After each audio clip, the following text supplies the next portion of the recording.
नमस्कार दोस्तों, स्वागत है आपका नित्य कृषि चैनल में। और आज का जो हमारा टॉपिक है वो सॉल्यूशन को लेकर के है। सॉल्यूशन मतलब विलियन, इसे हिंदी में बोलते हैं विलियन। बहुत बच्चों का कमेंट था, सर सॉल्यूशन पे थोड़ा सा वीडियो वगैरह बनाइए, इम्पॉर्टेंट है, परीक्षा दृष्टि से आता रहता है प्रश्न इससे भी। तो उसी के मद्देनज़र जो है मैंने यहाँ सॉल्यूशन से संबंधित आज जो मैं वीडियो यहाँ पे ले आया हूँ। इन सभी के बारे में मैं स्टेप बाय स्टेप चीज़ों को समझाऊँगा और जो भी महत्वपूर्ण चीज़ें होंगी वो मैं आपको याद भी कराते चलूँगा। तो आइए हम लोग स्टार्ट करते हैं।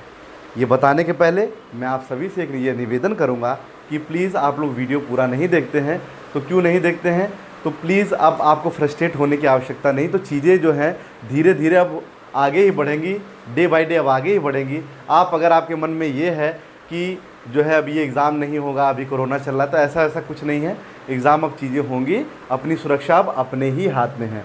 आज के ही पेपर निकला है कि 28 जुलाई को बीएड की परीक्षा होने वाली है। बीएड यानी कि जो जॉइंट इंट्रेंस एग्ज़ाम है उसका एग्ज़ाम होने वाला है। तो कुछ महत्वपूर्ण शर्तों के साथ अब एग्ज़ाम होंगे।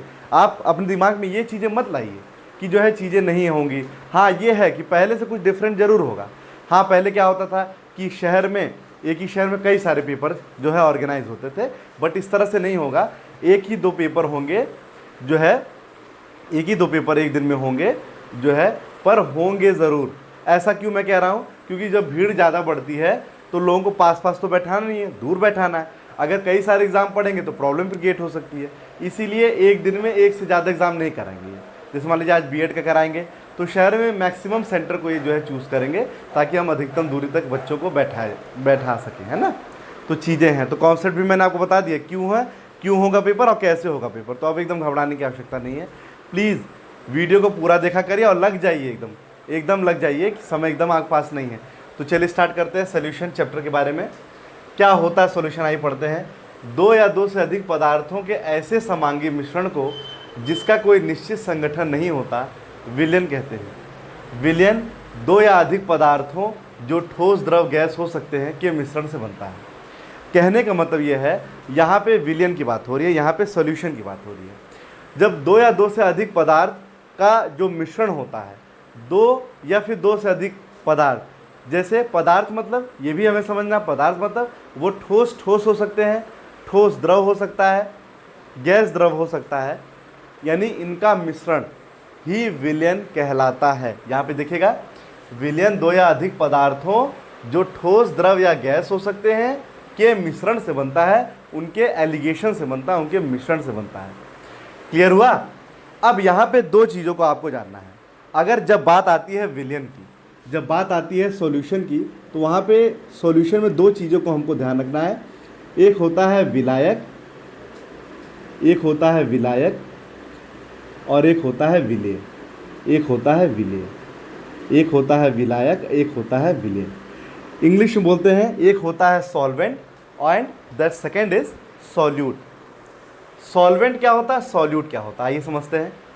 विलयन में जो पदार्थ सर्वाधिक मात्रा में होता है उसे विलायक कहते हैं, तथा जो कम मात्रा में उपस्थित होता है उसे विलेय कहते हैं। कहने का मतलब यह है कि कोई मिश्रण है, कोई सॉल्यूशन है, उसमें जिस पदार्थ की मात्रा ज़्यादा होती है उसमें, जैसे मान लीजिए ये दो पदार्थ हैं, ये दो पदार्थ हैं, जैसे मान लीजिए इन दो पदार्थों के मिश्रण से विलयन बना हुआ है।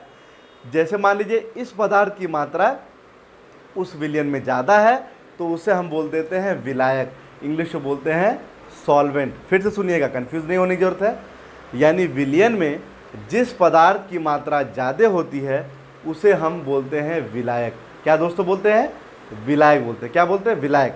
और जिसकी मात्रा कम होती, देखिए मात्रा कम लग रही है, उसे बोलते हैं विलेय। तो सबसे पहले आपको ये जाना है विलायक क्या होते हैं और विलेय क्या होते हैं। इन दोनों में हम लोग को अंतर समझना था, हम समझ चुके हैं।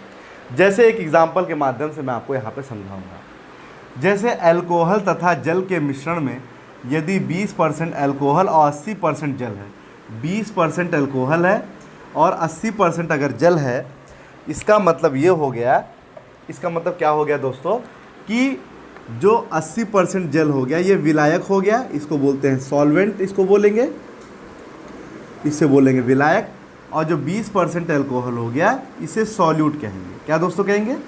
सॉल्यूट कहेंगे। तो दोनों में अंतर समझ आया। यानी अल्कोहल और जल का मिश्रण है, उसमें अल्कोहल 20% है और 80% जल है। इसका मतलब या इसका तात्पर्य यही हुआ कि अल्कोहल जो है वो क्या है, सॉल्यूट है, और जो जल है वो क्या है, सॉल्वेंट है। यानी सीधा सीधा विलयन दो चीज़ों से मिलके बनता है, एक विलायक होता है और एक विलेय होता है। जिसकी मात्रा ज़्यादा होती वो विलायक होगा, जिसकी मात्रा कम होगी वो विलेय होगा। और मैं उम्मीद करूँगा आपको समझ में भी आ गया होगा। अब हम इसके प्रकार के बारे में पढ़ेंगे। तो दो प्रकार के होते हैं, वैसे तो 5 हैं पर हम बेसिकली 2 प्रकार के होते हैं। एक संतृप्त विलयन होता है, एक असंतृप्त विलयन होता है, वास्तविक विलयन भी होता है ना। तो इन्हीं दोनों को हम लोग समझेंगे क्या होते हैं, किस तरह से हम सॉल्यूशन के चैप्टर में संतृप्त विलयन से असंतृप्त विलयन की ओर हम लोग बढ़ेंगे, ये भी चीज़ों को देखना है। तो संतृप्त विलयन क्या है? संतृप्त विलयन वह विलयन जिसमें विलायक में विलेय किसी ताप पर अधिकतम संभव मात्रा में उपस्थित होता है, उसे संतृप्त विलयन कहते हैं। सैचुरेटेड सॉल्यूशन जिसे बोलते हैं, जैसे मैं क्या हूँ, मतलब परिपूर्ण हूँ, मतलब मैं फुलफिल हूँ, मुझे मतलब किसी चीज़ की कोई आवश्यकता नहीं है, आप ऐसे समझ सकते हैं। कहने का मतलब ये है कि जैसे मान लीजिए कोई लिक्विड है मान लीजिए, और लिक्विड में जो वो होगा विलेय होगा यानी सॉल्यूट होगा। जैसे मान लीजिए कोई हार्ड मटेरियल है, वो क्या हो, ज़्यादा मात्रा में उपस्थित होता है, तो उसे हम लोग बोलते हैं सैचुरेटेड। भाई जाहिर सी बात है, कम मात्रा होगा तो अनसैचुरेटेड हुआ ना भाई। जाहिर सी बात है अगर पानी है और पानी में कोई ठोस पदार्थ जब ज़्यादा मात्रा में हो, जैसे पानी में चीनी क्या हो, मैक्सिमम परसेंटेज ऑफ वो क्या हो, शुगर हो, तो जब शुगर की मात्रा ज़्यादा होगी तो सॉल्यूशन कैसा होगा, सैचुरेटेड होगा। कैसा होगा, सैचुरेटेड होगा। और असंतृप्त विलयन मतलब जिसमें क्या हो, मतलब विलायक तो ज़्यादा हो बट विलेय क्या हो, कम हो। विलायक क्या हो, ज़्यादा हो पर विलेय क्या हो, कम हो। यानी पानी तो ज़्यादा है 10 लीटर है, बट उसमें जो शुगर है वो क्या हो, कम हो। पहले कंडीशन में ज़्यादा थी। अब एक प्रश्न आता है कि हम कैसे सैचुरेटेड को मतलब अनसैचुरेटेड को सैचुरेटेड की ओर कैसे बढ़ेंगे। तो जाहिर सी बात है, कॉमन सेंस की बात है, कोई अगर सॉल्वेंट है, उसमें अगर कोई सॉल्यूट पड़ा हुआ है, उसकी परसेंटाइल कम है, उसकी परसेंटेज कम है, उसमें अगर हम सॉल्यूट की मात्रा बढ़ा दें, उसमें अगर हम विलेय की मात्रा बढ़ा दें, थोड़ा सा प्लीज़ आप लोग कन्फ्यूज़ मत होइएगा, विलायक को बोलते हैं सॉल्वेंट और विलेय को बोलते हैं सॉल्यूट, चाहे तो लिख लीजिए, ठीक है। तो अगर किसी सॉल्वेंट में अगर हम सॉल्यूट की मात्रा बढ़ा दें और इतना बढ़ा दें जब तक कि वो सैचुरेटेड ना हो जाए, है ना, जब तक कि वो सैचुरेटेड ना हो, तो वो कंडीशन इज इक्वल टू हो जाएगी सैचुरेटेड विलयन की, यानी संतृप्त विलयन की। तो ये चीज़ें क्या हो जाती है, बराबर हो जाती हैं। जैसे कुछ एग्जाम्पल के माध्यम से मैं आपको और चीज़ें बताऊँगा। जैसे गैस का मिश्रण, वायु, आपको पता है वायुमंडल क्या है, वायुमंडल गैसों का मिश्रण है। क्या है दोस्तों, गैसों का मिश्रण है जिसमें सबसे ज़्यादा नाइट्रोजन पाई जाती है 78%, ऑक्सीजन 21%, कार्बन डाइऑक्साइड 0.03%, ऑर्गन 0.93% पाई जाती है, ठीक है।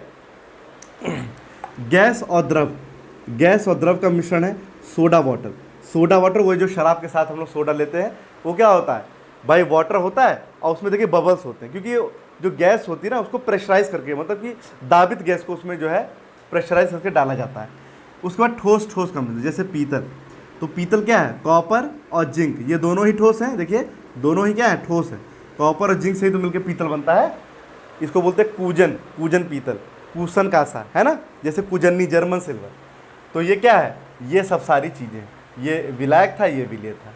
तो इस आज के वीडियो में हमने क्या पढ़ा, आज के वीडियो में हमने पढ़ा विलयन होता क्या है, विलायक और विलेय क्या होता है, दोनों में अंतर क्या होता है, इन चीज़ों के बारे में हम लोगों ने समझा। यहाँ से परीक्षा उपयोगी प्रश्न बहुत ज़्यादा नहीं आते, बट इसके बाद का जो इसका चैप्टर मतलब जो टॉपिक होगा उससे काफ़ी चीज़ें निकल के आएंगी। ये एक जनरल कॉन्सेप्ट था इसका। इसके बाद इस पर एक नॉर्मेलिटी और मोलैलिटी का क्वेश्चंस भी होता है, वो भी मैं आप लोग कराऊंगा, घबराने की आवश्यकता नहीं है। बाकी कोई प्रॉब्लम होगी आप मुझे कमेंट कीजिएगा। मिलते हैं केमिस्ट्री के नेक्स्ट वीडियो में। धन्यवाद।